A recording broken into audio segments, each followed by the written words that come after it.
Okay, eto na tayo sa Dark and Light Side of Life, episode 204 for January 10, 2025. Oh, 'di ba? Bilis lang. Maya-maya isang kisap mata tapos na ulit yung Enero. Oh. Dito natin alamin kung saan manggagaling pa yung mga dagdag na problema ninyo. And this is always an advanced general reading na po. And dito magagaling din yung mga possible solutions. Okay? Na yung links po ng social media ko nasa ibaba po ng profile picture ko. Tignan nyo na lang po at paki-copy and paste. At yan. Yan na po. Doon na po kayo mag-message.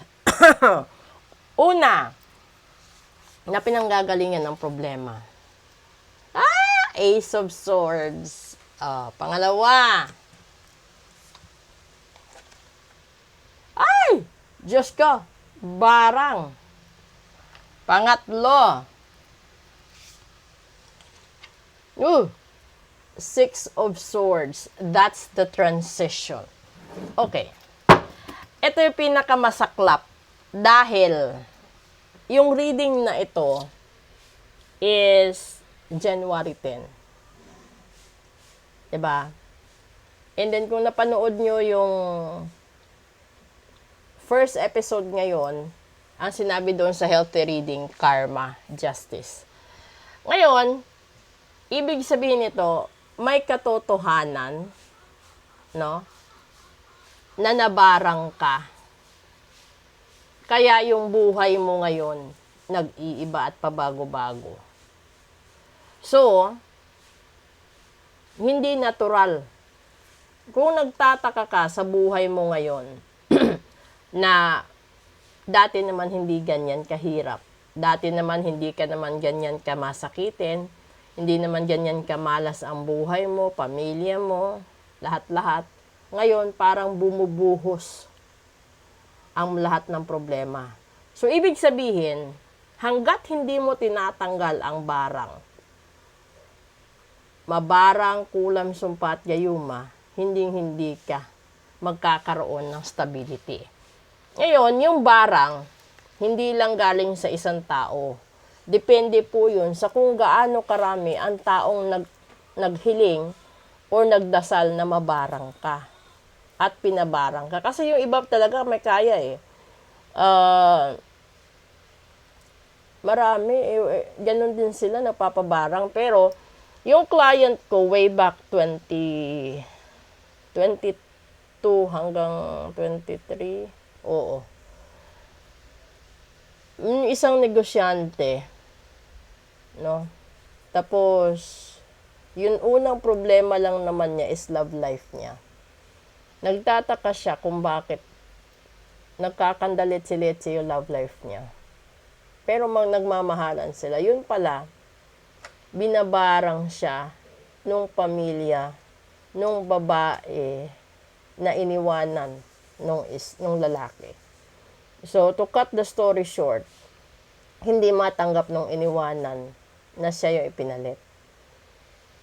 Ganun. So, ang daming barang. So, lahat na yata ng ex. Okay? Dito, solusyon. That's the 9 of Pentacles. Mayaman ang kalaban mo. Pangalawa. 5 of Cups, losses. Matatalo ka.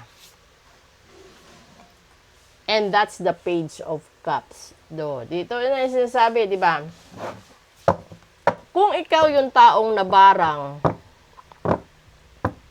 at ikaw yung taong nakitaan ng kamatayan, mahihirapan ka, matatalo ka dahil mayaman ang kalaban mo. So, ibig sabihin, kahit anong dasal ang gagawin mo, walang magagawa yung dasal mo dahil yung barang is gawa ng tao. Ito yung laging sinasabi ko sa inyo. Lahat ng dasal makapangyarihan. Pero, marami ring paraan para ma-delay yung dasal mo. Kasi, hindi naman lahat ng dasal pinapakinggan ng Diyos. Lalong-lalo na kung alam din ng Diyos na ikaw din mismo may pagkakamali, may pagkukulang. Alam natin yun. Hindi man alam ng mga pamilya natin, hindi man alam ng ibang tao. Pero deep inside sa sarili mo, alam mo may pagkakamali ka. Kaya ka nabarang. Ngayon, kung itong pagkabarang na ito ay hindi lang usa-usaping pag-ibig, kundi posible sa usaping negosyo, hatian sa yaman, hatian sa kung anong hatian, 'di ba? Or posible sa trabaho, sa pag-aaral, sa promotion at sa pera. So kung meron ka mga taong hindi nabayaran, talo ka. Lumabas dito, matatalo ka dahil yung nagpabarang sa'yo may karapatan.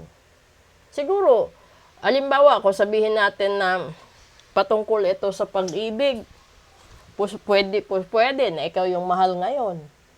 Pero dinaan mo din sa gayuma, kaya ka inibig, di ba? Kaya nagkakaroon ka ng barang dahil sa ginayuma mo yung tao para mapunta sa'yo.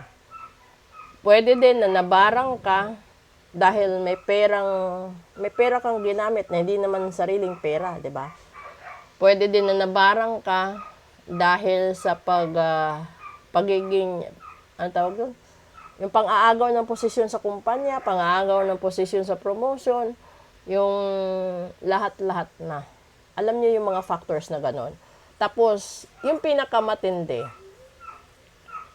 may barang ka, nagpagamot ka, tinulungan ka ng manggagamot, pero nung gumaling ka gumaan, hindi mo binayaran, dito ka magkakaroon ng pinakamalaking problema.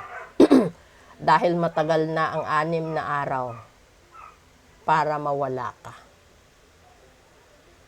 The 5 of Cups is losses. 3 out of 2. Malakas ang kalaban mo. 90% na malakas. So kung sa tungkol ito sa pera na hindi mo binayaran, 90% talo ka. Ngayon, this is a general reading ulit. Kung nakakatanggap kayo ng mensahe, warnings, you have to be considerate. No? Huwag kayo basta-bastang manira dahil hindi nyo naman sukat akalain kung ano din ang kaya niyang gawin. Pwede, siniraan nyo siya sa pasimpleng-simpleng report, pero matagal na ang 6 na araw. Ito yung pakakatandaan nyo lagi. Iwasan nyo maging pilosopo. Iwasan nyo maging mapangkot siya sa tao. Kung hindi ka rin lang naman nadadamage, huwag kang makialam. Kung gusto mo lang sumikat, huwag kang sumabay sa kasikatan ng iba. Dahil kahit gaano kalaki ng kalabaw, kung ikaw ay langaw, wala pa din. Katulad din ito ng sinasabi nila na bihisan mo man ang sarili mo ng ginto, kung ang ugali mo ay basura-basura pa din. Hindi ka pa rin ibe-bless ng Diyos. Di ba? Yung sinasabi ko is real talk lahat yon. Yung sinasabi ko is based yun sa nangyayari at nakikita ko sa clients ko. So, kung ano man yung isinishare ko sa sarili kong page ko ito. Kung hindi mo gusto, di wag mong panoorin. Diba? Sa ganun lang kasimple yun. Kung sinisiraan mo yung page ko, good luck sa'yo. Dahil hindi mo masusukat ang hinahawakan kong panata. Hindi ako katulad ng iba na reader lang. Kung gusto ko man tumulong sa tao, nasa tao yun kung makikinig ka.